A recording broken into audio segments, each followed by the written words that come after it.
पिछली बार हमने 5 प्रकार की संप्राप्तियां देखी। संख्या संप्राप्ति, प्राधान्य संप्राप्ति, विधि संप्राप्ति, विकल्प संप्राप्ति और बल काल संप्राप्ति। संख्या संप्राप्ति में रोगों के भेद, जैसे 8 प्रकार के उदर, 2 प्रकार के वात रक्त या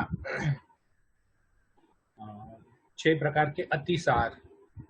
तो ये संख्या संप्राप्ति है। इंपॉर्टेंट क्यों है? क्योंकि उस पेशेंट को कौन से प्रकार का अतिसार हुआ है वो इससे समझता है, या अतिसार में हमको डिफरेंशियल डायग्नोसिस कितने टाइप का करना पड़ेगा वो इसमें समझ में आता है। उसके बाद प्राधान्य संप्राप्ति में कौन सा दोष ज्यादा बढ़ा हुआ है, कौन सा मीडियम है, कौन सा कम बढ़ा हुआ है। तो दोषों के तारतम्य को जानने के लिए प्राधान्य संप्राप्ति पढ़ना या समझना जरूरी है, क्योंकि वात, पित्त और कफ ये तीनों दोष एक साथ बहुत कम बढ़े हुए होते हैं। या तो वात ज्यादा बढ़ा हुआ होता है, कफ कम होता है, या कफ ज्यादा बढ़ा हुआ होता है, वात कम होता है। कभी वात ज्यादा बढ़ा हुआ होता है या पित्त ज्यादा बढ़ा हुआ होता है, वात कम होता है। तो इनमें वृद्धतरतम दोषों को समझने के लिए इसमें ये जरूरी नहीं है कि तीनों ही हो। हाँ, तरतमत्व कब आता है? जब दो दोष सुपर, मतलब कंपैरिजन कब होता है? जब दो दोष भी बढ़े हुए हैं तब भी कंपैरिजन हो सकता है। ऐसी जरूरत नहीं है कि तीनों बढ़े हुए हो। तो ऐसी भी केस आ सकती है कि जिसमें पित्त ज्यादा बढ़ा हुआ है, वात कम बढ़ा हुआ है और कफ का कोई रिलेशन नहीं। तो तरतमत्व, तारतम्य या कंपैरिजन, ये प्राधान्य संप्राप्ति से हमको समझ में आता है। तरतमत्व समझने का जरूरत क्या है? तरतमत्व समझने का जरूरत यह है कि उस हिसाब से हम चिकित्सा प्लान कर सकते हैं। सबसे पहले जो वृद्ध दोष है उसको टारगेट कर सकते हैं, और एट द सेम टाइम जो बाकी दो दोष हैं या बाकी एक बचा हुआ दोष है वो ज्यादा बढ़े नहीं, इस हिसाब से ट्रीटमेंट प्लान कर सकते हैं। नहीं तो क्या हो जाएगा, वृद्धवात की ट्रीटमेंट कर देंगे और कफ जो वृद्धतर है वो और बढ़ जाएगा। तो जो बढ़ा हुआ है, जो जिसमें तमत्व ज्यादा है, उसकी ट्रीटमेंट प्लान करते हैं। एट द सेम टाइम बाकी कोई भी दोष उस ट्रीटमेंट से ना बढ़े, इसलिए बाकी दोषों का भी तरतमत्व समझ में आना चाहिए। तो ये हो गई प्राधान्य संप्राप्ति। प्राधान्य संप्राप्ति की बात आती है विकल्प संप्राप्ति, सॉरी विधि संप्राप्ति। विधि संप्राप्ति में उसके कारण और उसका साध्यासाध्य। कारण मतलब शारीरिक कारण है, मानस है, निज है, आगंतुज है, किस प्रत्यक्ष भेद, मतलब जिस भेद से हुआ है। वातज है, पित्तज है, कफज है, साध्य है, याप्य है। तो ये जैसे साध्य रोगी को हम ज्यादा अच्छी तरह से ठीक कर सकते हैं, याप्य रोगी को हम ठीक नहीं कर सकते, उसको दवा देते रहना पड़ेगा। जैसे डायबिटीज है, दवा लेते रहो, शुगर कम रहेगा, तो ये याप्य रोग हो गया। ठीक है, श्वास है, जब भी श्वास आ जाएगा तो आप श्वास की दवा ले लो। वेगावस्था की, अवेगावस्था की अलग अलग चिकित्सा बताई है चरक ने। तो उस हिसाब से ये याप्य रोग है, पूरी तरह से ठीक नहीं होता। हम ये नहीं कह सकते कि जाओ अभी तुम ठीक हो गए, तुमको ये रोग फिर से नहीं सताएगा। तो इसीलिए विधि संप्राप्ति इसलिए जरूरी है क्योंकि पेशेंट को काउंसलिंग भी करना जरूरी है। ठीक है, जैसे मेरे पास अगर कोई संधिवात का पेशेंट आया और अगर वो 40s में है, 40, तो वो साध्य संधिवात है। क्यों? तो धातु पुष्ट है, वात को शांत करने के लिए हम ज्यादा प्रकार में बस्ती दे सकते हैं। लेकिन यही अगर कोई 70-80 का पेशेंट आया तो वो याप्य संधिवात हो जाता है। क्यों? क्योंकि वात वृद्ध है, वात की अवस्था है, वात का काल चालू है, वृद्धावस्था। तो इसीलिए, और ऊपर से डाइजेशन कम हो गया है तो वात बढ़ने के चांसेस बढ़ जाते हैं। एब्जॉर्प्शन कम हो जाता है तो कैल्शियम वगैरह एब्जॉर्प्शन भी कम होना चालू हो जाता है, तो वो याप्य अवस्था आ जाती है। याप्य मतलब जब तक जीना है तब तक दवा लेने की जरूरत है। जैसे हमारे यहाँ एक डॉक्टर ब्लड प्रेशर की गोली लिख के दे देता है, तो वो लिख के दे देता है नीचे कि जब तक आप जिस दिन मर जाओ उस दिन रात को मत खाना। तो याप्य अवस्था समझाने के अलग अलग तरीके होते हैं। मेरा तरीका क्या है, मैं पेशेंट को यही बताता हूँ कि सर मेरे पास हर चीज का दवा है, बुढ़ापे का कोई दवा नहीं है। तो जब तक आप बूढ़े हैं आपको दवा लेते रहे, जैसे ही आप जवान हो जाएंगे आप दवा बंद कर सकते हैं। तो these are two different ways of speaking to the patient. और इसीलिए विधि संप्राप्ति जरूरी है, क्योंकि विधि संप्राप्ति से हम पेशेंट की काउंसलिंग बहुत अच्छी तरह से कर सकते हैं।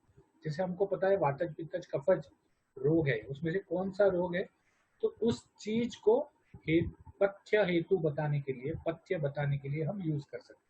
जैसे पित्तज रोग है तो भाई हरी मिर्ची मत खाओ, लाल मसाला मत खाओ, ज्यादा तीखा तला हुआ मत खाओ, खट्टा चीज मत खाओ, पापड़ मत खाओ, अचार मत खाओ। ये पित्तज विधि संप्राप्ति से हमको उसका पथ्य, उसका साध्या साध्यत्व, ये सब, और उसका हेतु, ये तीनों चीज समझ में आ जाती है विधि संप्राप्ति। विधि संप्राप्ति की बात आती है विकल्प संप्राप्ति।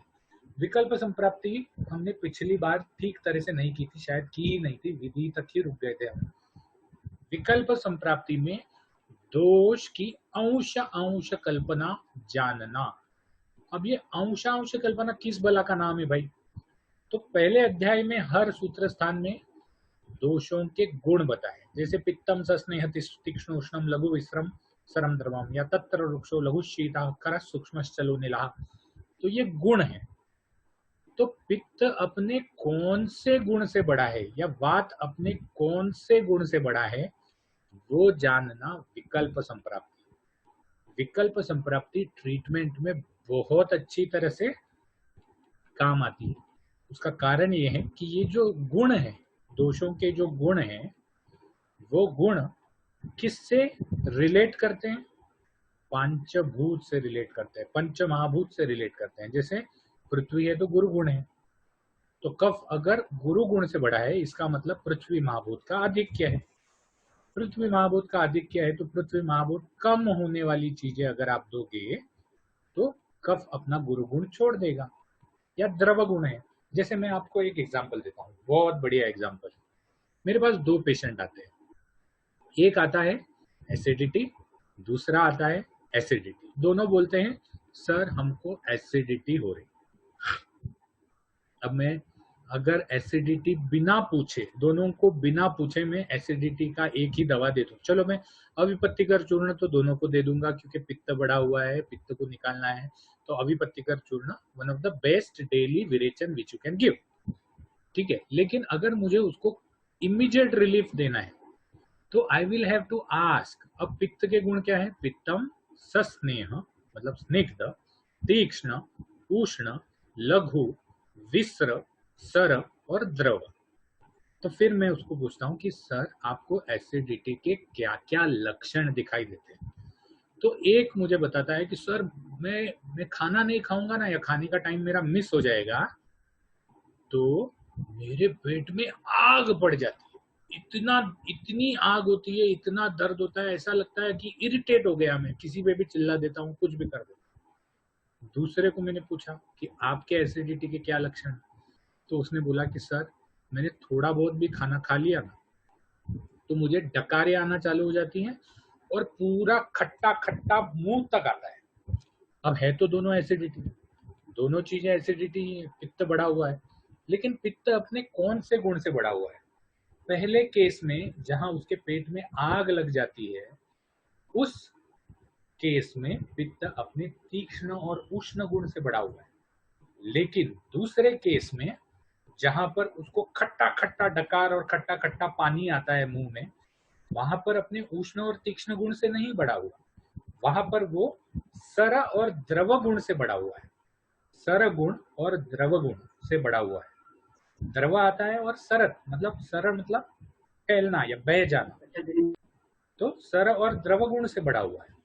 तो इन दोनों पेशेंट्स में ट्रीटमेंट जो है वो अलग अलग होगी। भले वो पित्त के ही पेशेंट है, भले वो एसिडिटी अम्ल पित्त के ही पेशेंट है, लेकिन ट्रीटमेंट अलग अलग होगी। एक पेशेंट को हम शीत वीर्य वाली या शीत गुण वाली दवा देंगे तो फर्क पड़ेगा, दूसरे पेशेंट को हम शीत वीर्य वाली या शीत गुण वाली दवा देंगे तो फर्क पड़ेगा? नहीं पड़ेगा, क्योंकि उसमें उष्ण तीक्ष्ण गुण बढ़े हुए हैं ही नहीं।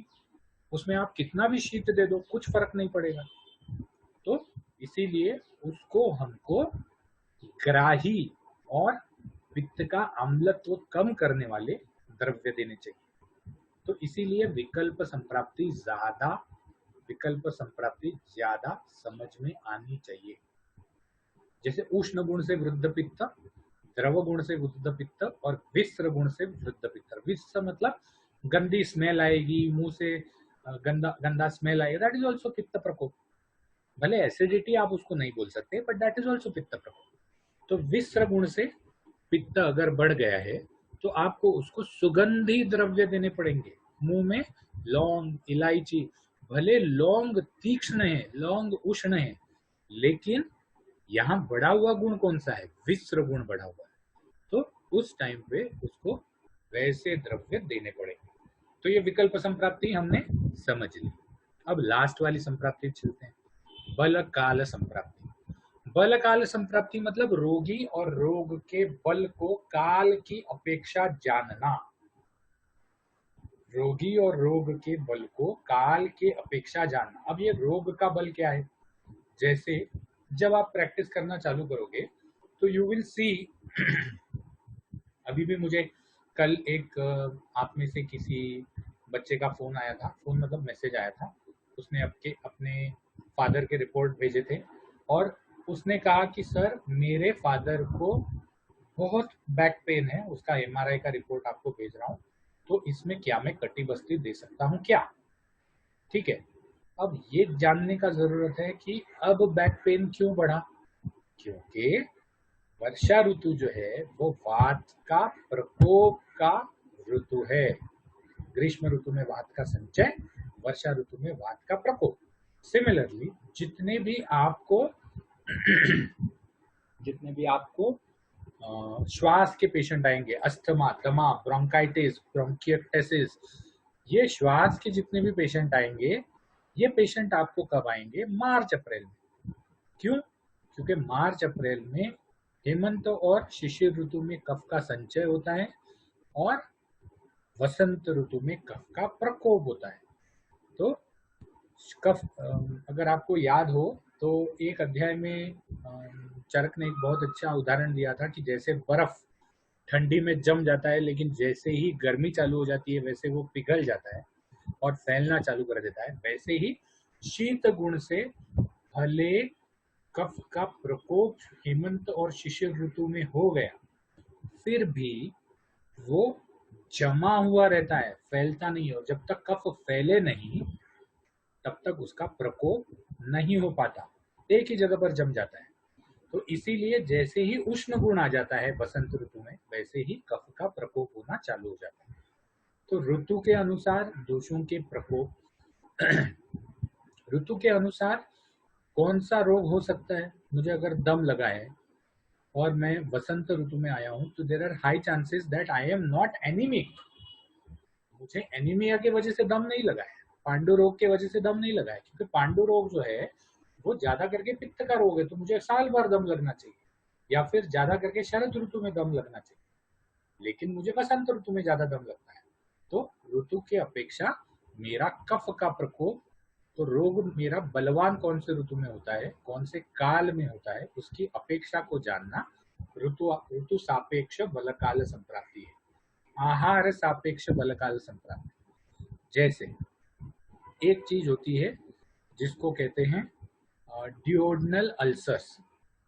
डिओडनल अल्सर्स, अब ये डिओडनल अल्सर्स में एक सिम्टम जो है इसको कहते हैं परिणामशूल। परिणामशूल मतलब जैसे ही खाना जो है, खाना जब तक खाते हैं तब तक कुछ नहीं होता, खाना खाने के पहले दर्द नहीं होता, खाना खाते हैं भूखे रहते हैं दर्द नहीं होता, लेकिन जैसे ही खाना खा लेते हैं, खाने का परिणमन हो गया, खाने का आमाशय में संस्करण हो गया, तो जैसे ही खाना डिओडनम की तरफ जाना चालू कर देता है दर्द बढ़ जाता है।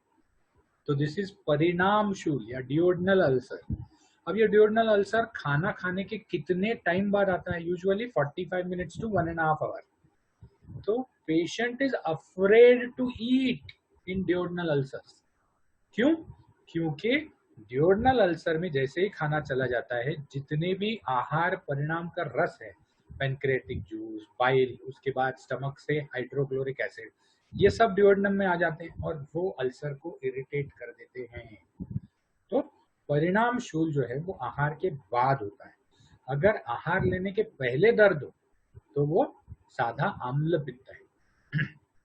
उसके बाद अगर शाम को दर्द ज्यादा हो तो व्यान वायु का है, व्यान का प्रॉब्लम है। तो आहार से रिलेटेड आपने एक आहार से और एक चीज पढ़ा था, वयो अहोरात्रि भुक्तानाम ते अंत्य मध्य आदिगा क्रमात्। ठीक है, मतलब आहार लेने के बाद अगर आलस्य आए तो कफ की वजह से है, आहार लेते वक्त अगर जलन हो तो पित्त की वजह से है। तो आहार का भी रोग के बल के, यही नहीं, हम जब ज्वर, इस स्लाइड के बाद हम ज्वर पढ़ना चालू करेंगे, तो ज्वर में भी पित्त ज्वर जो है वो पित्त काल में आता है, या पित्त काल में उसका वेग बढ़ जाता है।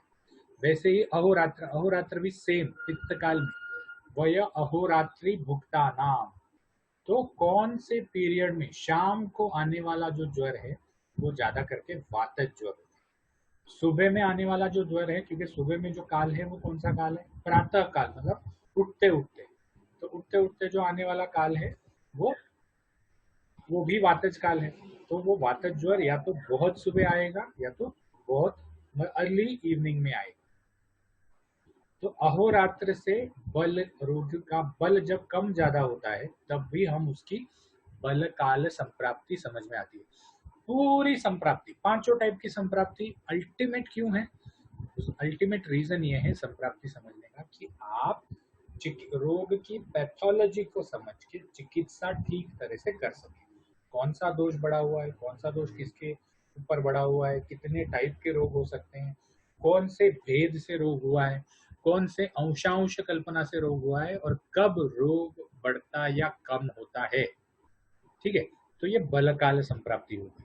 अब बलकाल संप्राप्ति के बाद उन्होंने कहा है कि इनको, इन सबको जानना जरूरी क्यों है, इन सबको, why is it important that इतनी सारी संप्राप्तियां हमको जानना जरूरी है, या इतने सारे हेतु हमको जानना जरूरी है।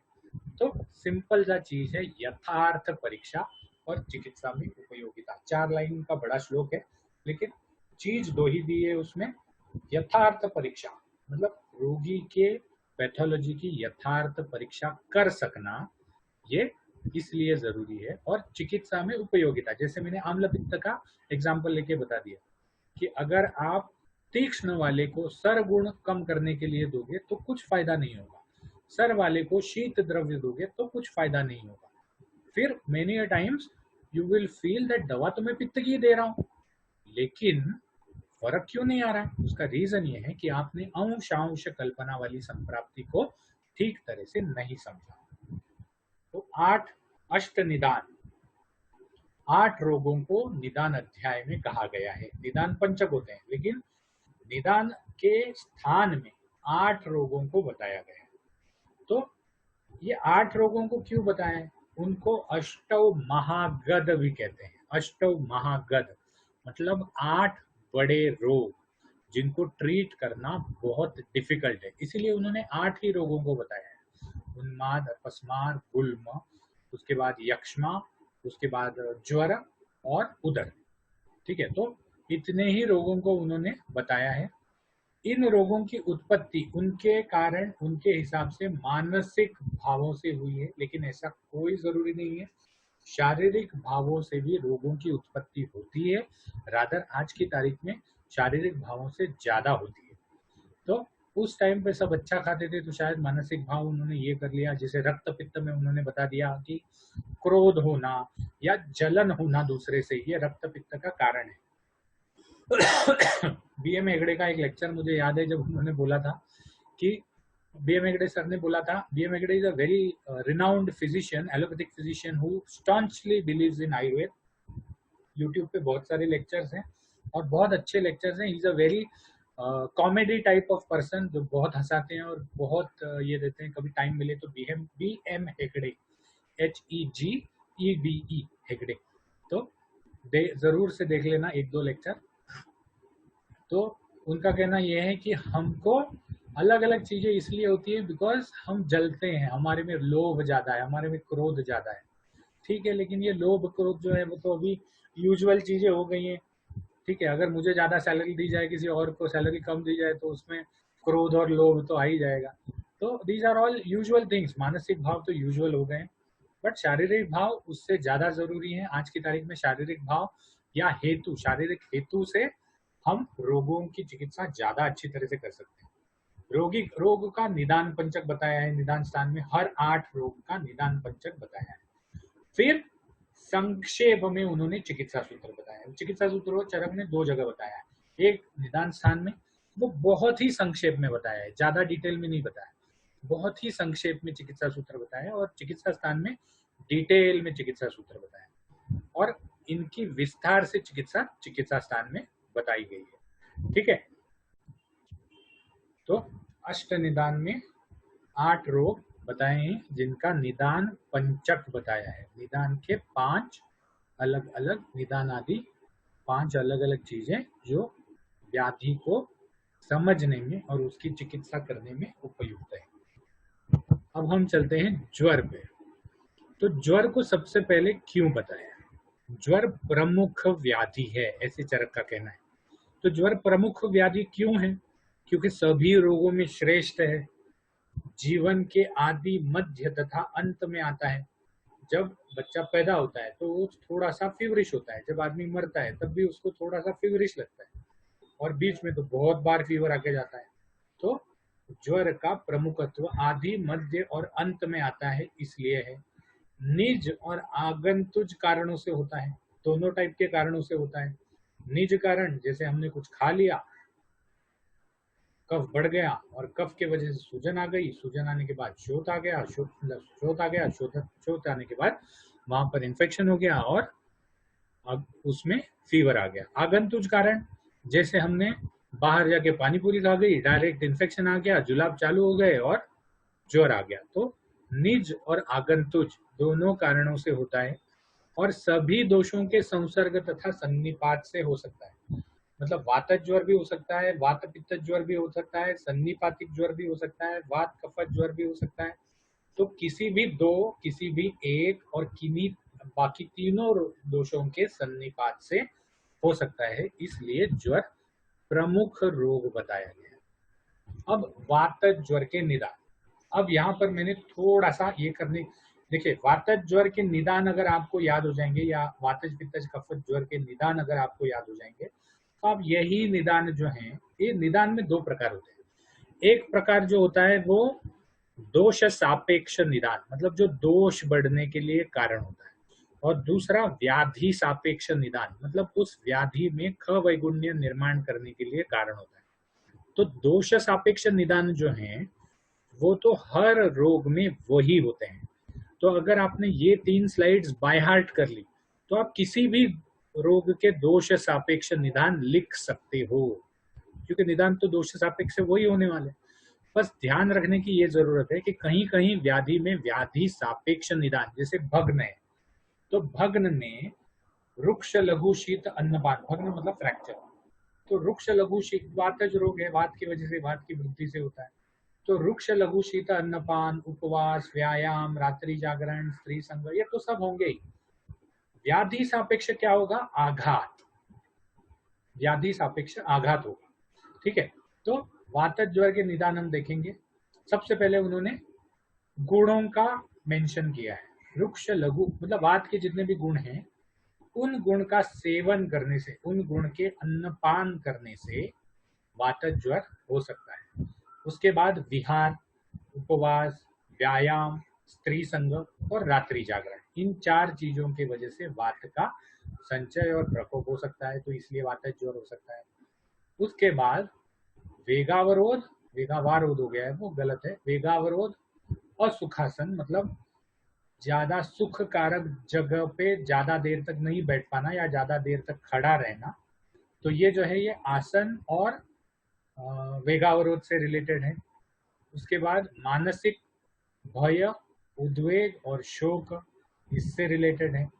और लास्ट में पंचकर्म के अतियोग, हमने इसके पहले पंचकर्म के नहीं, आपको नहीं, सॉरी, 3rd ईयर को पढ़ाया था। तो पंचकर्म के अतियोग में, हर अतियोग में वात बढ़ा हुआ मिलता है, तो पंचकर्म के अतियोग में भी वातज ज्वर उत्पन्न हो सकता है। दूसरा, रक्त शरीर से अति प्रमाण में ज्यादा बाहर चले जाने की वजह से, जैसे वमन ज्यादा हो जाता है तो ज्यादा रक्त निकलना चालू हो जाता है, या विरेचन ज्यादा हो जाता है तो रक्त निकलना चालू हो जाता है। तो अति रक्तादान, आदान मतलब शरीर से बाहर निकालना, तो अगर ज्यादा रक्तादान हो गया, ज्यादा रक्त शरीर से बाहर निकल गया, तब भी वात ज्वर उत्पन्न हो सकता है। तो एक आहार के, एक विहार के, एक आसन के, एक मानसिक और एक पंचकर्म से रिलेटेड, ऐसे 5 प्रकार के अलग अलग निदान उन्होंने ज्वर में, वात ज्वर में बताए हैं। सेम उन्होंने पित्त, अच्छा वात ज्वर की संप्राप्ति। अब संप्राप्ति बहुत इजी है, सिर्फ एक चीज बदलती है तीनों ज्वर की संप्राप्ति, एक चीज बदलती है तीनों ज्वर की संप्राप्ति। Let me show you 1 minute.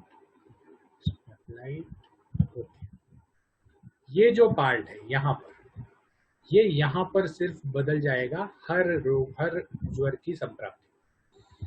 जैसे वात वृद्धि होती है निदान के हेतु से, जो भी निदान हम सेवन करते हैं उससे वात वृद्धि हो जाती है। वात आमाशयगत चला जाता है, आमाशय में जो उष्मा है उसके साथ मिल जाता है, उष्मा के साथ संग कर लेता है, फिर रसाश्रित हो जाता है, रस के साथ चला जाता है, क्योंकि आहार का परिणाम डाइजेशन हो गया तो रस धातु बन जाता, तो रस धातु के साथ चला जाता है।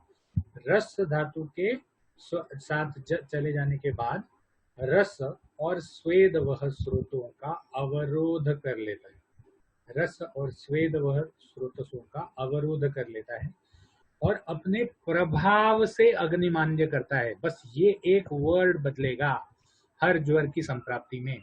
This is a flow chart. अब मेरे पास जगह नहीं थी सीधा डालने के लिए तो मैंने उसको एस शेप्ड बना लिया, लेकिन this is a flow chart, एक के नीचे एक। आप दूसरा लिख सकते हो, you can use more than half of a page to write this flow chart. ठीक है, तो अपने प्रभाव से अग्निमान्य करता है, पाचक अग्नि को शरीरगत कर देता है। जो अग्नि है उसमें उष्मा है, तो वो उष्मा जो है अग्नि को बोलता है भाई तू ठंडी हो जा, और उष्मा को बोलता है चल हम शरीर घूम के आते हैं। तो पाचक अग्नि को शरीरगत कर देता है और वात ज्वर की उत्पत्ति कर देता है, वात ज्वर की उत्पत्ति कर देता है। ठीक है, तो यहाँ पर what I would like to do is I would like to take the पित्त ज्वर संप्राप्ति ऑल्सो। पित्त ज्वर की संप्राप्ति में देखो, पित्त वृद्धि, जैसे वहां वात वृद्धि हुई थी वैसे यहाँ पित्त वृद्धि हो गई, वहां पर भी आमाशयगत हुआ था, यहाँ पर भी आमाशयगत हो गया पित्त, उष्मा का संग कर लिया, रसाश्रित हो गया, रस और स्वेद व स्रोतों का अवरोध कर लिया, सिर्फ वहां पर प्रभाव से अग्निमान्य किया है। प्रभाव मतलब जैसे वात अगर किसी अग्नि पे ज्यादा घूमने लगे, ज्यादा जोर से हवा चलने लगे तो अग्नि बुझ जाती है, तो वैसे ही ये पित्त जो है ये अपने द्रव गुण से अग्निमान्य करता है। वहां पर प्रभाव से था, यहाँ पर द्रव गुण से है। फिर पाचक अग्नि पे चला जाता है, पाचक अग्नि में अग्नि को बोलता है कि भाई ये तू शांत हो जाओ, और उष्मा को लेके शरीर में चला जाता है, पित्त ज्वर उत्पत्ति हो जाती है। सेम अगर हम देखें तो कफज गुण में भी कफ वृद्धि होती है, आमाशयगत कफ हो जाता है। आमाशयगत मतलब बेसिकली ख वैगुण्य कहाँ है, ख वैगुण्य आमाशय में है, तो आमाशयगत हो जाता है, उष्मा को संग कर लेता है, रसाश्रित हो जाता है, रस और स्वेद वह स्रोतों का अवरोध करता है। वहां पर प्रभाव से अग्निमान्य किया, पित्त में द्रव गुण से अग्निमान्य किया, यहाँ पर शीत गुण से अग्निमान्य कर। तो बाकी 2 स्टेप सेम है, पाचक अग्नि शरीरगत हो जाती है और कफत ज्वर की उत्पत्ति हो जाती है। ठीक है, तो कफत ज्वर की संप्राप्ति, वात ज्वर की संप्राप्ति और पित्त ज्वर की संप्राप्ति, ये तीनों सेम है, तीनों सेम है। सिर्फ ध्यान रखने का चीज यही है, अगर आप बहुत बड़ा श्लोक बाय हार्ट नहीं कर पाओ तो सिंपल सा चीज है कि ये स्टेप्स आप याद रखो, और उस स्टेप में किस चीज के वजह से अग्निमान्य होता है, वात में प्रभाव से, पित्त में द्रव गुण से और कफ में शीत गुण से अग्निमान्य, इतना ही फर्क है। वात ज्वर के लक्षण हम कल ले लेंगे, आज के लिए बस इतना ही। Very thank you for attending this lecture very शांति से। बाकी मतलब लेक्चरर्स कहते हैं कि बहुत सारी गड़बड़ करते हैं, ये लेक्चर मैं अभी एंड कर देता हूँ। Thank you so much for attending the lecture, have a nice day.